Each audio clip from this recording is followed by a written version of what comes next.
Kasih dalam Yesus Kristus yang tak berkesudahan akan terus memenuhi kita mulai hari ini, Selasa 20 Januari 2026.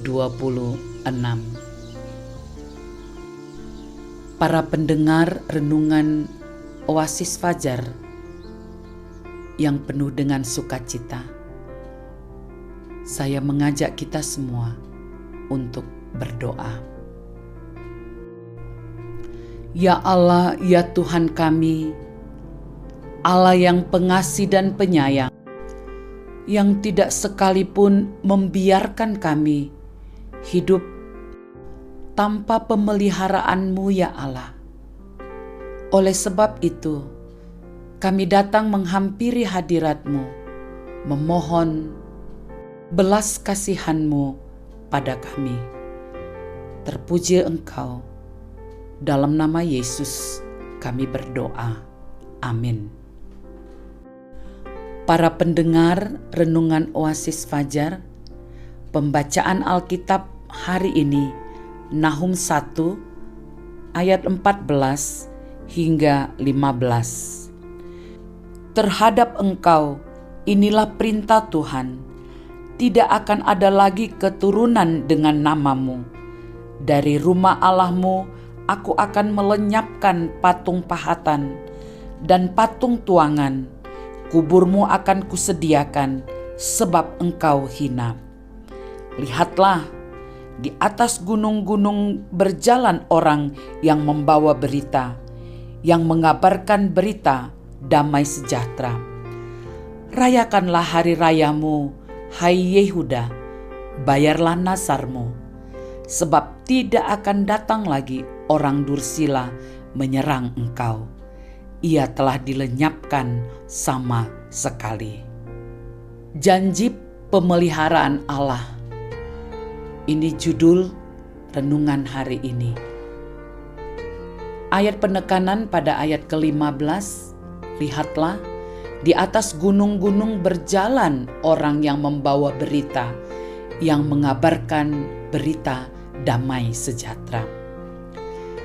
Setiap orang percaya pasti pernah menghadapi masa-masa sulit dalam hidupnya.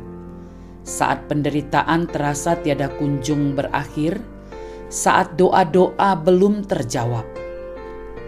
Dalam keadaan seperti itu, kita sering bertanya, apakah benar Tuhan memelihara umat-Nya? Kitab Nahum menjadi jawaban bagi pertanyaan itu. Nahum diutus Allah untuk menyampaikan pesan kepada bangsa Yehuda yang sedang hidup di bawah bayang-bayang kekuasaan Asyur. Tuhan tidak pernah melupakan umat-Nya. Ia berjanji akan memelihara dan membebaskan mereka dari tangan musuh. Bagaimanakah janji pemeliharaan Allah itu dinyatakan dalam kehidupan umat-Nya? Pertama, janji pemeliharaan Tuhan bersumber dari kedaulatannya. Tuhan bukan hanya memelihara, tetapi Ia juga berdaulat untuk meniadakan ancaman terhadap umat-Nya. Kadang Tuhan membiarkan musuh berkuasa sementara, tetapi itu tidak berarti Ia kalah. Saat waktunya tiba, Tuhan menegakkan keadilan-Nya. Kedua, pemeliharaan Tuhan membawa kabar damai. Setelah hujan berlalu, maka muncul pelangi. Tuhan selalu punya cara menyampaikan pesan-Nya, baik dalam bentuk firman, penghiburan Roh Kudus, maupun pengalaman pribadi yang menunjukkan kasih setia-Nya. Ketiga, pemeliharaan Tuhan menuntun kita untuk hidup dalam ibadah yang benar. Ketika Tuhan memulihkan Yehuda, Ia meminta mereka untuk merayakan dan menepati nazar. Artinya, pemeliharaan Tuhan bukan hanya untuk kenyamanan. tetapi untuk mengembalikan umat kepada penyembahan sejati. Tuhan yang sama yang memelihara Yehuda adalah Tuhan yang kita sembah hari ini. Ia berdaulat menghancurkan kuasa musuh. Ia mengutus kabar damai kepada umatnya, dan ia memanggil kita untuk hidup dalam ibadah dan kesetiaan.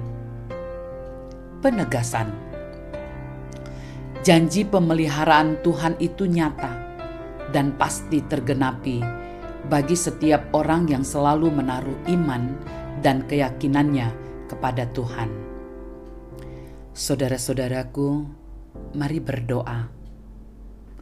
Bapa, ajar kami untuk memahami pemeliharaanmu dalam setiap aspek kehidupan ini, bahkan di setiap pergumulan dan tantangan yang kami sedang hadapi. Dalam nama Tuhan Yesus, amin. Pendengar Oasis Fajar yang dikasihi Tuhan, inilah renungan hari ini. Dengan keyakinan bahwa Tuhan memelihara hidup kita mulai saat ini dan seterusnya. Tuhan memberkati kita. Amin.